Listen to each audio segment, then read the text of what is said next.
Ang BPSF ay naging simbolo ng ating pagbibigay serbisyo sa ating mga kababayan, lalong-lalo na yung mga nasa malalayong lugar ng bansa na kung minsan hindi nararamdaman ang tulong at serbisyo ng pamahalaan.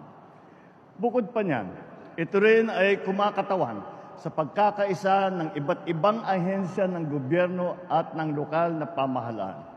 Sa ilalim nito, tayo ay nagtutulungan upang mailapit ang serbisyo sa taong bayan.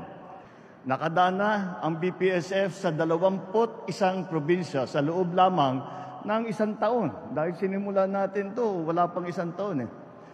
Nakapagbigay tayo ng lagpas 12 bilyong piso na halaga ng serbisyo at halos 5 bilyong piso na tulong na pinansyal sa humigit kumulang 2 milyong benepisyaryo.